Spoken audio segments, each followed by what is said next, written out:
ഫെമിനിസത്തെ അട്ടിമറിക്കുന്ന സൗമ്യനായ രാഹുൽ ഈശ്വർ എനിക്ക് കിട്ടിയ വലിയൊരു അംഗീകാരമായിട്ടാണ് ദി വയർ എന്ന് പറയുന്ന ദേശീയ തലത്തിലെ ഏറ്റവും പ്രമുഖ ലെഫ്റ്റ് ലിബറൽ പ്രോഗ്രസീവ് മീഡിയ എന്നൊക്കെ പറയുന്നതിലെ ഏറ്റവും പ്രമുഖമാണ് ദി വയർ. അതോടൊപ്പം ന്യൂസ് മിനിറ്റും ന്യൂസ് ലോണ്ടറിയും ഒക്കെ ഏറ്റവും പ്രമുഖമായി ലിബറൽ ലെഫ്റ്റ് പുരോഗമനപരമായ പ്രോഗ്രസീവ് കോസസ് ഒക്കെ എടുക്കുന്ന ഏറ്റവും പ്രമുഖ മാധ്യമങ്ങളാണ്. ഇവരോട് ആശയപരമായി എന്നും വിയോജിപ്പാണ്, പക്ഷേ ഏറ്റവും ബഹുമാനാർഹമായ സ്ഥാപനങ്ങളാണ്. നമ്മുടെ കേന്ദ്ര സർക്കാർ ഇവരെ അടക്കമാണ് പലതും വയറിന്റെ അടക്കമാണ് റെയ്ഡ് ചെയ്യാനൊക്കെ നോക്കിയത്, കേന്ദ്ര സർക്കാരിന്റെ പോളിസീസിന് ഇതിന് നിൽക്കുന്നതുകൊണ്ട്.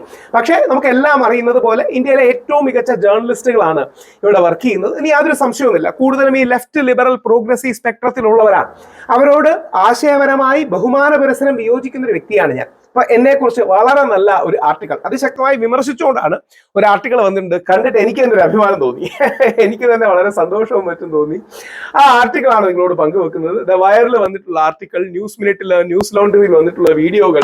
അത് പറയുന്നത് ഏറ്റവും രസകരം, അതിന്റെ സൗമ്യമായ നല്ല രസമുള്ള തലക്കെട്ടാണ്: ഫെമിനിസത്തെ അട്ടിമറിക്കുന്ന സൗമ്യനായ രാഹുൽ ഈശ്വർ. അതാണ് അതിന്റെ ഭംഗിയുള്ളൊരു ടൈറ്റിൽ കൊടുത്തിരിക്കുന്നത്. അപ്പൊ നമുക്ക് വെറുതെ ഒന്ന് വായിക്കാം. ഞാൻ വയറിന്റെ തന്നെ എടുത്ത്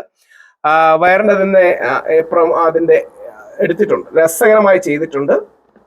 അതിന്റെ ഇംഗ്ലീഷാണ്. ആ ഇംഗ്ലീഷിൽ ഞാൻ ഗൂഗിൾ ട്രാൻസ്ലേറ്റ് കൊടുത്ത് അതിന്റെ മലയാളം നമുക്കൊന്ന് വായിക്കാം. ന്യായബോധമുള്ള മനുഷ്യൻ, റീസണബിൾ മാൻ എന്നാണ് ഇട്ടിരിക്കുന്നത്. അപ്പൊ എനിക്ക് തോന്നുന്നു കുറച്ചുകൂടെ കാര്യകാരണയുക്തമായി കാര്യങ്ങൾ പറയുന്ന മനുഷ്യൻ എന്നായിരിക്കണം കുറച്ചുകൂടെ അവർ ഉദ്ദേശിച്ചിരിക്കുന്ന ടൈറ്റിൽ. പക്ഷെ ട്രാൻസ്ലേറ്റ് ചെയ്ത് വന്നപ്പോഴത്തേക്ക് അത് ന്യായബോധമുള്ള മനുഷ്യനായി. പുരുഷ പരാതികളുടെ രാഷ്ട്രീയം. കേരളത്തിൽ നിന്നുള്ള ശാന്തനും യുക്തിബോധവും ഉള്ളതും, ആ യുക്തിബോധം എന്ന് പറയുന്ന കോട്സിൽ ഇട്ടിട്ടുണ്ട്. കേരളത്തിൽ നിന്നുള്ള ശാന്തനും യുക്തിബോധമുള്ളതുമായ ഒരു പൊതു വ്യക്തിത്വം ലിംഗഭേദം, പൊതുവ്യവഹാരം, സ്ത്രീവാദം അഥവാ ഫെമിനിസം എന്നിവയെ കുറിച്ചുള്ള ചർച്ചകളെ എങ്ങനെ അട്ടിമറിക്കുന്നു എന്നുള്ളതാണ്. ആദ്യം തന്നെ ഇത് എഴുതിയ ആളുടെ വ്യക്തി എന്താണ്? സൂരജ് ഷാജിക്ക് ഒരു നമസ്കാരം. എനിക്ക് വളരെ സന്തോഷം തോന്നി. എനിക്ക് എന്നെ കുറിച്ച് വായിച്ചിട്ട് തന്നെ, അതായത് പലപ്പോഴും നമ്മുടെ കൂടെ നിൽക്കുന്നവർ നമ്മളെ അപ്രീഷിയേറ്റ് ചെയ്യാറില്ല, പകരം നമ്മുടെ എതിരാളികൾ, രാഷ്ട്രീയ ആശയപരമായിട്ടുള്ള എതിരാളികൾ അത് ചെയ്യുമ്പോൾ വളരെ സന്തോഷം തോന്നുന്നുണ്ട്. അതാണ് കൊടുത്തിരിക്കുന്നത്. കേരളത്തിൽ നിലവിലെ മാധ്യമ രംഗത്ത് രാഹുൽ ഈശ്വറിനെ പോലെ വാദപ്രതിവാദങ്ങൾ ഉന്നയിക്കുന്നവർ വളരെ കുറവാണ്. എനിക്ക് തോന്നുന്നത് ഇംഗ്ലീഷിലെ കുറച്ചിന്റെ ട്രാൻസ്ലേഷൻ അത്ര ശരിയല്ല. ശരിയാണ്. Few voices in Kerala current media landscape generate as much as argument as Rahul Easwar. എന്നാൽ രാഹുൽ ഈശ്വറിനെ പോലെ ആൾക്കാരുടെ ഇടയിൽ പോളറൈസിംഗ് എന്നോ അല്ലെങ്കിൽ രാഹുൽ ഈശ്വറിനെ പോലെ ഒരു പൊതു വ്യക്തിത്വം ഇത്രയും ആർഗ്യുമെന്റ് ഉണ്ടാക്കുന്ന വേറൊരാൾ കാണില്ല എന്നുള്ളതാണ് പുള്ളി ഉദ്ദേശിച്ചത്. ഈ ഗൂഗിളിന്റെ ട്രാൻസ്ലേഷനാണ്, അതുകൊണ്ടാണ് ആ ഒരു കൃത്യത വരാത്തത്. ടെലിവിഷൻ പാനലുകളിലും സോഷ്യൽ മീഡിയയിലും സജീവ സാന്നിധ്യമായ അദ്ദേഹം ഫെമിനിസ്റ്റ് വ്യവഹാരങ്ങളിലെ അതിര് കടന്ന ഇടപെടലുകളെയും നിയമപരമായ പരിരക്ഷകളുടെയും വിമർശകനായി സ്വയം നിലകൊള്ളുന്നതിലൂടെ ഗണ്യമായ ഫോളോവേഴ്സിനെ സൃഷ്ടിച്ചിട്ടുണ്ട്. ദേശീയ ഇംഗ്ലീഷ് വാർത്താ ചാനലുകളിൽ പതിവായി ക്ഷണിക്കപ്പെടുന്ന മലയാളി വ്യാഖ്യാതാക്കളിൽ അദ്ദേഹം ഉൾപ്പെടുന്നു. സാധാരണയായി സംസ്ഥാനത്തിന്, കേരളത്തിന് പുറത്തുള്ള പ്രേക്ഷകർക്ക് കേരളത്തെ കുറിച്ച് വിശദീകരിക്കുന്ന ഒരു മൃദു ഹിന്ദുത്വ ശബ്ദമായി, മൃദു ഹിന്ദുത്വം അല്ല, ശക്തനായ ഹിന്ദുവായി. ഹിന്ദുത്വം തെറ്റാണ്, അല്ലെങ്കിൽ തീവ്ര ഹിന്ദുത്വം തെറ്റാണ്, ഹിന്ദു നല്ലതാണ്. ഹിന്ദു എന്ന് പറഞ്ഞാൽ വിവേകാനന്ദനും ഗാന്ധിജിയുമാണ്. അപ്പം മൃദു ഹിന്ദുത്വം എന്ന് വിളിച്ച ശരിയായില്ല. ഈശ്വർ സ്വയം സ്ത്രീവിരുദ്ധരെന്നോ സമത്വത്തിനെതിരാണെന്നോ വിശേഷിപ്പിക്കുന്നില്ല. വാസ്തവത്തിൽ ആ നിരാകരണമാണ് അദ്ദേഹത്തിന്റെ പദ്ധതിയുടെ കേന്ദ്രബിന്ദു. അദ്ദേഹം സ്വയം ഒരു റീസണബിൾ ആയ പുരുഷനായി, സന്തുലിതാവസ്ഥയുടെ ശബ്ദമായി, അതിര് കടന്ന കാര്യങ്ങളെ വിമർശിക്കുന്നവനായി നിലകൊള്ളുന്നു. അദ്ദേഹത്തിന്റെ സ്വയം നിയന്ത്രിതമാണ്, മൃദുവായി സംസാരിക്കുന്ന രീതിയാണ്. ശത്രുതയ്ക്ക് പകരം ആശങ്കാകുലനായി തോന്നുന്നു. ആ ശാന്തത യാദൃശികമല്ല, അതാണ് പ്രധാന കാരണം. രസകരമായിട്ട് എഴുതിയിട്ടുണ്ട്. എന്തുകൊണ്ടെന്ന് മനസ്സിലാക്കാൻ അദ്ദേഹം സ്ഥിരമായി ഉന്നയിക്കുന്ന വാദങ്ങളെയും ആ വാദങ്ങൾ യഥാർത്ഥത്തിൽ എന്താണ് ചെയ്യുന്നതെന്നും സൂക്ഷ്മമായി പരിശോധിക്കേണ്ടതുണ്ട്. സ്ഥിരമായി രാഹുൽ പറയുന്ന രണ്ട് കാര്യങ്ങൾ, അല്ലെങ്കിൽ വളരെയധികം പ്രവർത്തിക്കുന്ന രണ്ട് വാക്യങ്ങൾ.